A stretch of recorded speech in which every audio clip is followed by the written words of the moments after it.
What's good to all my young investors, and welcome back to the channel. Before the video starts, I actually wanted to introduce a new segment to my channel, the Gem of the Day. I'll be hitting you guys with small golden nuggets of information that I've learned along the way on my journey at the start of every single one of my videos. And so, for today's gem, stop copying what makes other people successful. I don't really like when people say, copy this guy because he's a millionaire. Everybody and their situations are different. Whether it's meditation, morning routines, or whatever it may be. Find what works for you and stick to it. There's already too many people out there trying to mimic other people. Be yourself and find what complements your work ethic. I guess you guys could say we're sort of like puzzles. A piece that fits me might not fit you, and vice versa.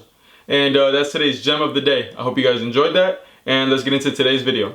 As most of you guys know, I'm currently 18 years old with a brokerage account that's gonna reach $15,000 or more by the end of 2020. I personally wasn't able to open a custodial account when I was under 18 due to personal reasons. So I invested in myself and educated myself on how the stock market and finances really worked, as well as found ways to earn more money so that when I could eventually invest, I would hit the ground with strides. The following ways to earn more money I've personally done myself. They aren't just vague ideas that I thought of before the video started. I really did do these things, and some of which I actually still do. My ways to earn more money have personally helped me tenfold, and I hope that they can help you guys as well. All I really ask for you guys in return is to like the video and subscribe to the channel if you're really rocking with me. I'm always trying to look out for you guys, and the support means the world to me. And so, without further ado, here are my 4 ways to earn more money.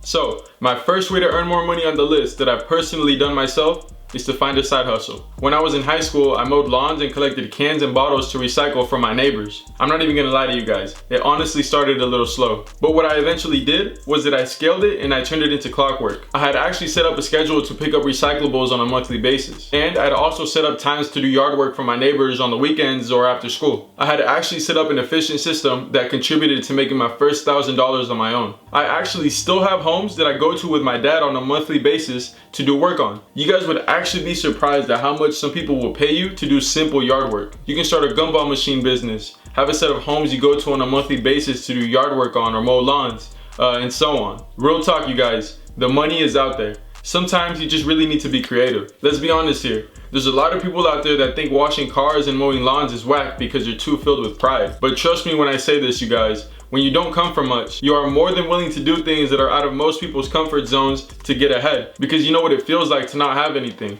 And it's honestly this type of fire inside of you that's gonna get you ahead and set you apart from the crowd. And number 2 on my list is to sell clothes or other items around the house online or through a garage sale. There's actually a huge market of people out there that are more than willing to buy from you. All you guys really have to do is put in a little bit of effort and try to find them. I've sold old t-shirts, video games, mirrors, old chairs, and I've even sold a couple of doors. I'm not even gonna lie to you guys. I honestly sold anything I can get my hands on. I literally just joined buy and sell groups in my area and started listing my products. The only downside that I found to selling online is that you start to get banned for pretty dumb reasons. Facebook, where I sell most of my products, literally banned me for no reason.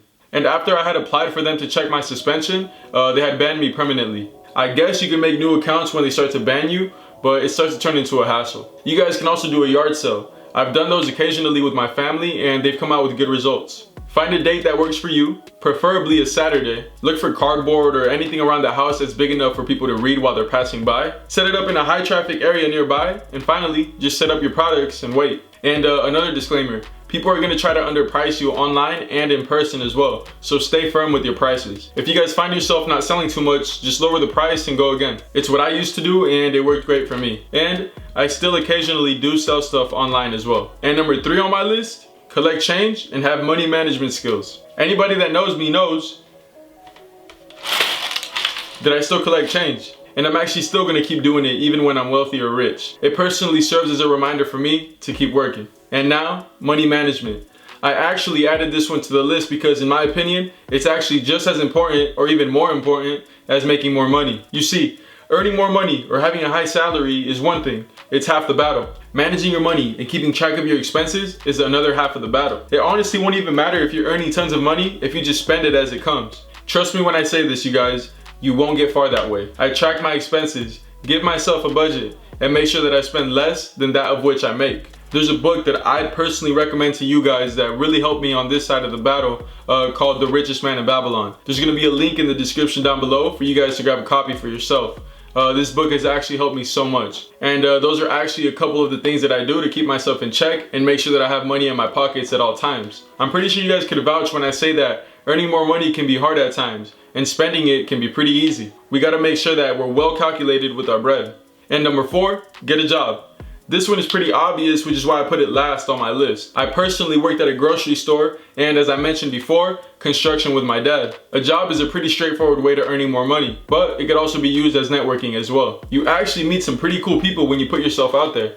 And for those of you that made it this far in the video, I actually wanted to say I appreciate you, and as a token of my gratitude, I wanted to add another one to the list, and it's taking advantage of your situations. You guys might be thinking, what does taking advantage of your situation really even mean? What I actually mean by this is to use your personal situation to get connected. Our lives, our backgrounds, our situations are all different, which means all of us have different cards being dealt to us. As I always mention in my videos, take advantage of the situations around you. For example, I work construction with my dad, as you guys may know, so that I can get in touch with people of all different backgrounds, a lot of which have actually helped me on my personal journey to financial freedom. I use the opportunity of working construction with my dad to get in touch with much wiser individuals than myself. That's called using leverage. Another applicable example is me leveraging Instagram to promote a picture. That's leverage. And that's it for today's video. I hope that my ways of earning more money have helped you as much as they actually helped me. Beat the odds, do the numbers. I'm rooting for you guys. Let me know what you think about the video in the comments down below, and I'll see you guys in the next one.